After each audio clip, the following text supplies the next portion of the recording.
La verdad es que este video no fue fácil de hacer. Hay cosas en internet que nunca deberían sentirse tan reales. En Perú existe una capa más oscura en línea. Crímenes reales, daños reales. Y una vez que lo notas, no hay vuelta atrás. Bienvenidos a el lado oscuro del internet en Perú. Durante años en Perú circuló una sensación difícil de explicar, pero imposible de ignorar. No era solo miedo al crimen, era algo más profundo, más inquietante. La sensación de que había personas capaces de hacer cualquier cosa y desaparecer. Personas que no le tenían miedo a la policía, ni a las fronteras, ni a la ley. Personas que siempre parecían ir un paso adelante. En Lima Norte, ese miedo tenía un nombre que casi nadie se atrevía a decir en voz alta. Un alias que aparecía una y otra vez en denuncias anónimas, en audios reenviados por WhatsApp, en mensajes que llegaban al amanecer desde números desconocidos. El Monstruo. Su nombre real es Eric Luis Moreno Hernández, y durante años fue considerado el criminal más peligroso y más buscado del país. No por un solo incidente, no por un crimen específico, sino por algo mucho más perturbador: la manera en que logró construir un imperio de terror combinando violencia, corrupción e impunidad con la ayuda del mundo digital. El monstruo no necesitaba estar presente físicamente para aterrorizar, no necesitaba aparecer con un arma ni tocar una puerta. En Lima Norte el miedo comenzaba de una forma mucho más simple: un mensaje en tu teléfono, un audio corto, una foto tomada desde la esquina de tu casa. Eso bastaba para entender que ya estabas marcado. Eric Moreno era el líder de la organización criminal conocida como Los Injertos del Cono Norte, una banda dedicada a la extorsión sistemática, asesinatos por encargo, secuestros y control territorial. Su negocio no era robar, su negocio era el miedo. Y el internet era su mayor aliado.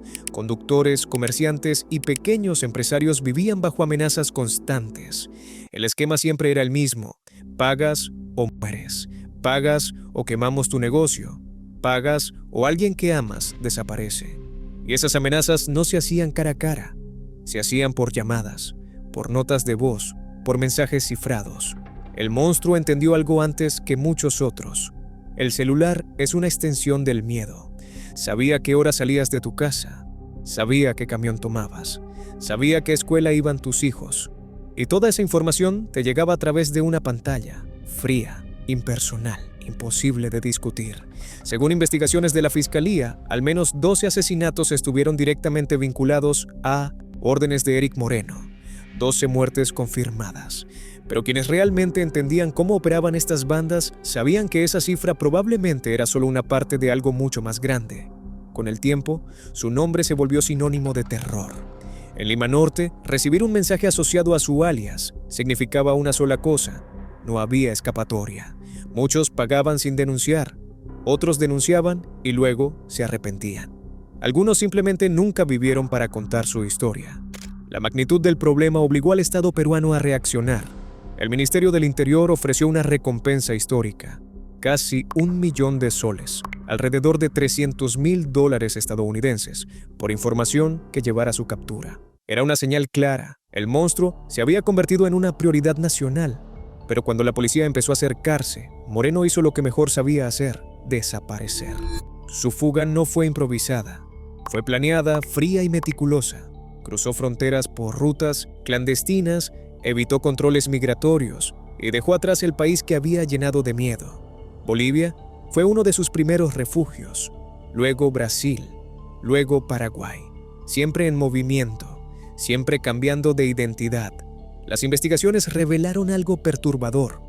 Moreno utilizaba pasaportes falsos con los nombres reales de personas de su propio distrito. No eran identidades inventadas al azar, eran cuidadosamente elegidas para pasar desapercibidas. En el mundo digital, nadie sabía quién era realmente, y en la vida real tampoco. También cambiaba constantemente de teléfonos, tarjetas SIM y cuentas de correo electrónico. Evitaba dejar rastros, borraba conversaciones, descartaba dispositivos. Durante meses el internet fue su escondite, pero no todo era lujo en su vida como prófugo. Lejos de Lima Norte, su poder se desvaneció. Vivía escondido en cuartos precarios, durmiendo en el suelo, moviéndose de noche, evitando rutinas. Aún así nunca estaba solo. Cada vez que la policía se acercaba, algo ocurría: un mensaje, una llamada, una advertencia que llegaba antes del operativo. El monstruo no se enteraba por casualidad. Se enteraba porque alguien, en algún lugar, presionaba enviar con anticipación. Esa red invisible de alertas y filtraciones le permitió evadir operativos en más de un país. En Brasil, incluso fue vinculado con la muerte de un policía, acusación que más tarde negaría. En Bolivia, estuvo a punto de ser capturado, y lo fue. En Santa Cruz de la Sierra, agentes antidrogas lograron detenerlo. La noticia se propagó por todo Perú en cuestión de minutos. El criminal más buscado del país había caído. Pero la celebración duró poco. 7 horas después, Eric Moreno estaba libre. Lo que ocurrió durante esas 7 horas es uno de los episodios más oscuros de esta historia. Según el testimonio de su pareja en ese momento, policías bolivianos exigieron dinero a cambio de dejarlo ir. Lo trasladaron de un lugar a otro mientras negociaban su libertad.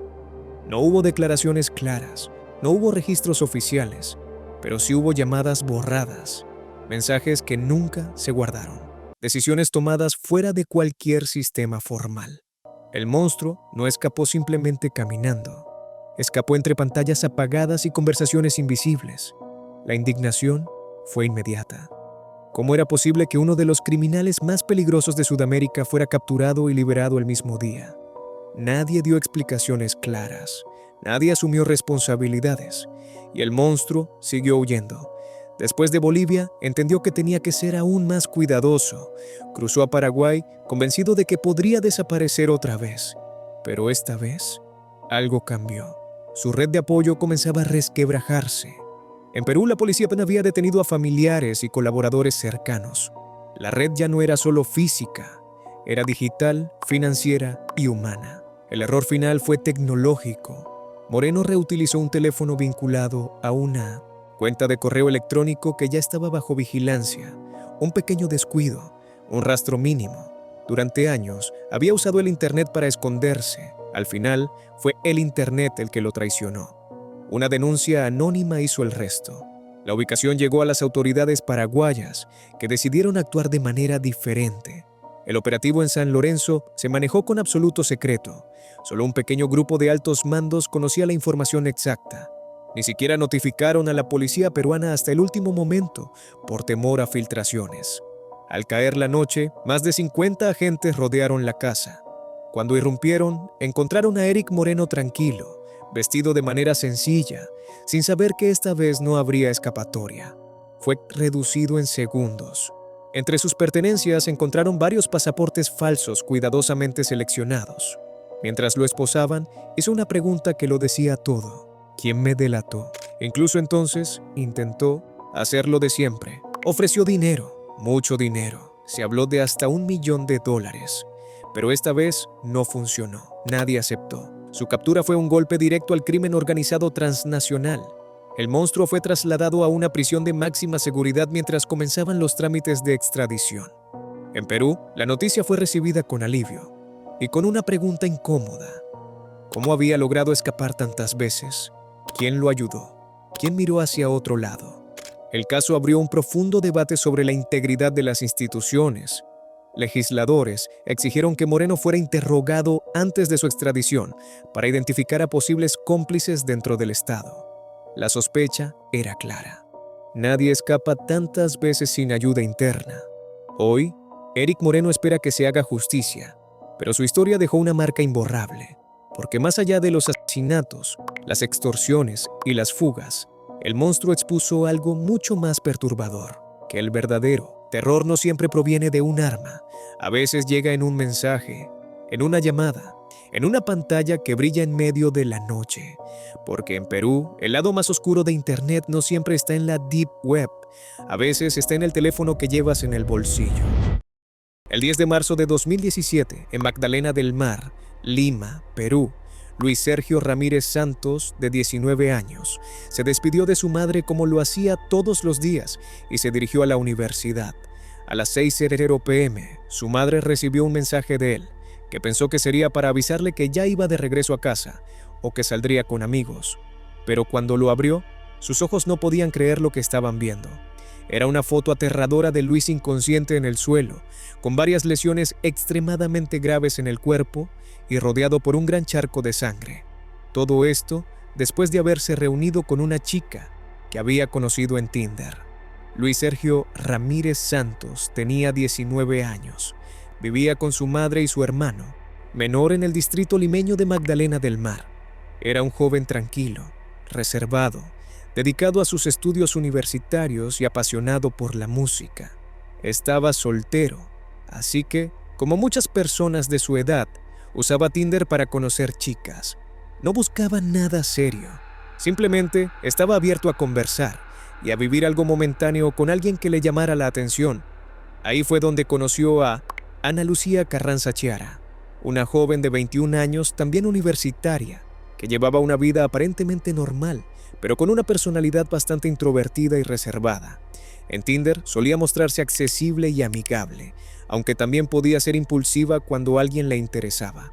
Después de intercambiar mensajes durante varios días, se dieron cuenta de que realmente había química entre ellos, así que acordaron verse por primera vez en el centro comercial Hockey Plaza.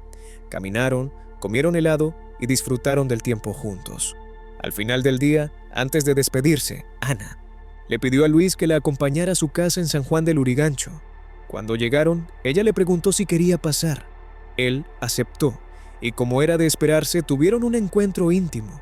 Después de eso, Luis se levantó, le dijo que tenía que irse y se despidió como si nada hubiera pasado, asumiendo que nunca volvería a verla. Había sido muy claro, no buscaba una relación seria, solo quería algo casual, algo que directamente firmó su sentencia. Para Ana Lucía, ese encuentro fue muy especial. Se había enamorado profundamente de Luis después de pasar apenas un día juntos. Durante varios meses insistió, diciéndole que quería verlo y que quería una relación seria con él. Pero Luis se negó. Había sido muy claro desde el principio. Ana se sintió rechazada, pero aún así tenía un objetivo en mente: hacer que Luis fuera suyo. Luis comenzó a ignorarla. No respondía a sus mensajes, rechazaba invitaciones y le decía que no tenía tiempo para verla. Y así pasó todo un año con ella siendo completamente rechazada por Luis. Pero como era tan persistente, finalmente él aceptó tener una segunda cita con ella. 12 meses rogándole a alguien para que esté contigo debe ser una de las peores humillaciones a las que puedes someterte. Lo extraño es que durante ese tiempo Ana Lucía conoció a otro chico, también por Tinder, Aníbal Augusto Chalco, y entre ellos se desarrolló una relación. Poco a poco, él se convirtió en su confidente y cómplice emocional. Era el chico perfecto, atento, caballeroso, considerado y completamente enamorado de Ana, por lo que era capaz de hacer todo lo que ella le pidiera. Y cuando digo todo, no es una exageración. Literalmente, era capaz de hacer lo que fuera para complacerla. El 10 de marzo de 2017, Luis llegó a la casa de Ana Lucía.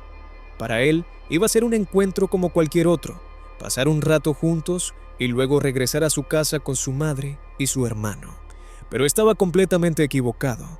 Una vez que entró a esa casa, nunca saldría, o al menos no con vida. Cuando cruzó la puerta, Ana la cerró detrás de él, subió la música a todo volumen y le dijo que la siguiera al dormitorio.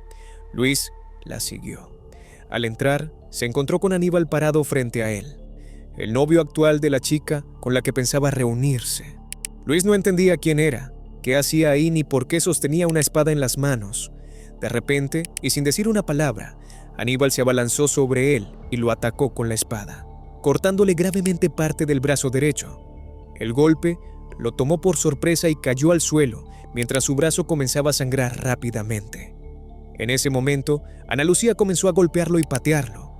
Se lanzó encima del pobre joven, aplastándole el rostro, el pecho y el estómago. Todo mientras le gritaba y lo insultaba. Aníbal, mientras tanto, continuó haciéndole cortes por todo el cuerpo con la espada. Fue una escena aberrante, como sacada de una película de terror gore. Luis apenas podía moverse. Su respiración era superficial y sus fuerzas se desvanecían con cada minuto que pasaba. Ella no dejaba de gritarle, exigiéndole que se disculpara por todo el daño que le había hecho. Pero Luis no respondía, no por indiferencia, sino porque estaba demasiado gravemente herido, golpeado y había perdido demasiada sangre. Ni siquiera tenía fuerzas para disculparse o pedirle que se detuviera. Ana interpretó esto como indiferencia, y con cada segundo que pasaba sin que Luis se disculpara, su odio hacia él crecía aún más. La violencia no se detuvo. Lo amarraron con cuerdas, lo golpearon y prolongaron su sufrimiento, como si el objetivo no fuera solo acabar con su vida, sino hacerlo lentamente. Mientras Luis agonizaba, Ana recogía la sangre que él perdía en recipientes de plástico. Estaba completamente fuera de sí. La observaba con una extraña fascinación, como si estuviera contemplando algo bello en medio del horror. Miraba cómo se iba coagulando lentamente, y ese simple proceso parecía hipnotizarla. La curiosidad la llevó aún más lejos. Metió la mano en los recipientes y comenzó a jugar con la sangre, disfrutando la sensación entre sus dedos y untándose con ella. Ana Lucía y Aníbal estaban completamente fuera de control, disfrutando todo el daño que le infligían al pobre Luis. Los cortes de espada, las pisadas, los golpes y los insultos parecían más un entretenimiento mezclado con rabia que un acto de venganza. Finalmente, en un acto de absoluta frialdad, Ana Lucía se sentó encima del cuerpo agonizante de Luis y, mientras se frotaba contra él, tomó una cuerda. La colocó alrededor de su cuello y lo estranguló hasta asegurarse de que ya no respiraba. Era como si todo su sufrimiento y su muerte le produjeran placer. Después de acabar con su vida, Ana Lucía y Aníbal pasaron al siguiente paso de su plan: deshacerse del cuerpo. No improvisaron, llevaban días planeándolo todo. Sacaron mantas, costales y cuerdas que habían comprado la noche anterior. Comenzaron a envolverlo cuidadosamente, capa por capa, como si intentaran borrar cualquier rastro de lo ocurrido. El objetivo era claro: hacer que pareciera solo otro bulto más, un pedazo de basura insignificante. Horas después, cargaron el cuerpo en un taxi, lo trasladaron y lo abandonaron en la cuadra 2400 de la avenida Constelación, en el centro de San Juan del Lurigancho. A plena luz del día, justo frente a todos los vecinos de la zona, sin importarles absolutamente nada. Lo peor es que Ana y Aníbal no habían terminado. Antes de deshacerse del cuerpo, tomaron fotos de Luis tirado en el suelo, sin vida, rodeado por un charco de sangre, y las enviaron directamente al celular de su madre. El mensaje venía acompañado de una exigencia: 20,000 soles a cambio de la vida de su hijo, aproximadamente $5,700. Para la mujer, abrir esas imágenes fue una pesadilla imposible de procesar. Ver a su hijo en ese estado, cuando creía que estaba tranquilamente en la universidad. Lo peor de todo es que aún no sabía que ya estaba muerto. Jugaron con las emociones de la familia desesperada, amenazándolos y haciéndoles creer que la vida de Luis todavía podía salvarse. La madre transfirió 1,500 soles, unos $400. Era todo lo que tenía en ese momento, y pensó que era la mejor forma de intentar calmarlos y ganar tiempo para reunir el resto del dinero y salvar a su hijo. Después de recibir la transferencia, Ana Lucía y Aníbal se fueron de compras a un centro comercial como si nada hubiera pasado, paseando y demostrando el nivel de perversidad e indiferencia que ambos tenían. Pero mientras disfrutaban del dinero, la policía ya había recibido la denuncia por secuestro y un aviso de vecinos de la avenida Constelación sobre un bulto extraño abandonado en la calle. Cuando los agentes fueron a revisarlo, se dieron cuenta de toda la verdad. Era el cuerpo de Luis, con las manos y los pies atados, envuelto en telas y cinta, con los brazos cortados, el rostro destrozado y señales de estrangulamiento. Al revisar las cámaras de seguridad cercanas y el recorrido del taxi, descubrieron todo. Vieron a Ana Lucía y Aníbal abandonando el cuerpo. Vieron a Luis entrar a la casa de Ana Lucía, pero nunca lo vieron salir. Cuando registraron la casa de Ana Lucía, encontraron todo lo demás que selló su destino: mantas, cuerdas, materiales utilizados para envolver el cuerpo y claras evidencias de que se había cometido un crimen. Ana Lucía y Aníbal fueron arrestados de inmediato y confesaron todo con un nivel de detalle escalofriante, con una frialdad que incluso asustó a los propios policías. Un crimen atroz, excesivamente sangriento, para haber comenzado con una cita de Tinder. Después de varios juicios en 2018, Ana Lucía y Aníbal Chalco fueron condenados a 25 años de prisión. Algunos años después, Ana intentó escapar de la cárcel y tuvo que ser trasladada a un penal de máxima seguridad en Junín, donde permanece hasta el día de hoy. Lo más perturbador es que este no es el único caso en el que una relación que comenzó en Internet derivó en consecuencias escalofriantes.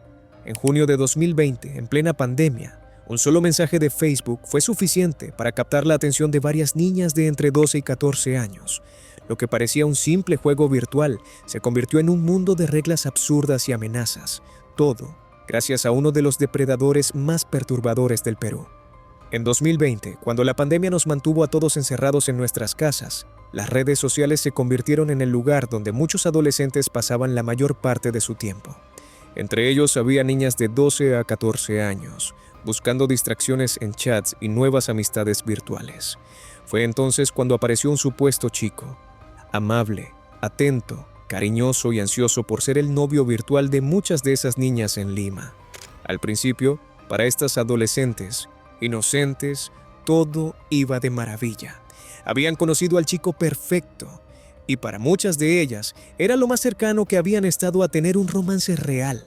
Hablaban de lo que harían cuando se vieran, de ir juntos a tomar helado y al cine, conversaciones típicas de adolescentes enamorados. Pero poco a poco, ese vínculo se convirtió en algo mucho más extraño e inquietante, como si se tratara de movimientos estratégicos y psicológicos de manipulación. Este chico comenzó a imponer pequeñas reglas que se volvieron más radicales con el tiempo. Las chicas debían hablar solo con él. No se les permitía tener amigos varones. Tenían que responder de inmediato. Y sobre todo, tenían que mantener su relación en secreto. Al principio, las chicas enamoradas lo aceptaron. Eran muy inocentes y no veían nada extraño. Más tarde, para ganarse su confianza, él les exigió detalles de sus vidas privadas, las contraseñas de sus redes sociales, conversaciones eróticas e incluso fotos íntimas una vez a la semana. Repito, fotos íntimas de chicas inocentes, chicas de 12, 13 y 14 años. Y eso ni siquiera era lo peor. Cada día que pasaba, se volvía más agresivo y exigente. Si alguna de ellas intentaba cortar la comunicación, él amenazaba con revelar lo que ya sabía sobre ellas, publicar las fotos íntimas o enviárselas directamente a sus familias. Seguir las reglas aberrantes y continuar en esa relación tóxica era la única forma de evitarlo, de evitar problemas. Lo más loco de todo es que, a pesar de las restricciones por la pandemia, sus encuentros no se quedaron en lo virtual. Logró conocer a varias chicas en persona y tras chantajearlas y manipularlas, abusó de ellas sin ningún tipo de remordimiento. Fue entonces cuando se dieron cuenta de que no se trataba solo de un adolescente tóxico, sino de un hombre adulto de 29 años. Imaginen por lo que pasaron esas pobres chicas. A los 12 o 13 años no entiendes lo cruel que puede ser el mundo y te enfrentas a un degenerado que, mediante la manipulación y el control, consigue chantajearte para que te reúnas con él y abusar de ti de forma despiadada. Con el tiempo, varios padres comenzaron a notar cambios en sus hijas: comportamiento temeroso, silencio excesivo o ansiedad repentina al recibir mensajes en sus teléfonos. Fue entonces cuando aparecieron las primeras denuncias y todas apuntaban a lo mismo: un perfil que se hacía pasar por un adolescente que se convertía en su novio, establecía una serie de reglas absurdas y luego utilizaba la intimidación para mantenerlas atrapadas y abusar de ellas. Obviamente, la policía se dio cuenta de que no se trataba de casos aislados, sino de un depredador en serie que utilizaba Internet en Perú como su principal herramienta. Una de las familias que denunció el incidente dijo que su hija de 13 años había quedado con este supuesto adolescente. Los agentes decidieron montar una operación encubierta para encontrarlo e identificarlo. Manteniendo la distancia, siguieron al menor hasta un hotel de Lima, donde este degenerado había quedado con la niña. Y allí fue donde lo vieron. Un hombre de unos 20 años saludando a la joven víctima, acercándose a ella como un león acechando a su presa. En ese momento, la policía intervino, lo capturó y finalmente reveló la identidad del depredador infantil: Cristian Alba Vicente, de 29 años, un hombre, un tipo, un viejo, al que solo le importaba agredir. Cuando lo arrestaron se dieron cuenta de que no era la primera vez que este degenerado cometía este tipo de delitos. Tenía varias denuncias en su contra por acoso, abuso y, en otras palabras, el tipo había estado abusando de niñas durante años y nunca lo habían atrapado hasta entonces. Al final, Fue declarado culpable de varios delitos de chantaje y extorsión y abuso infantil, por lo que fue condenado a 24 años de prisión. Aunque es bastante tiempo, sigo pensando que es demasiado poco para un degenerado como él. Dejen sus comentarios abajo. El comentario con más likes aparecerá en el próximo video. Gracias por todo y hasta la próxima.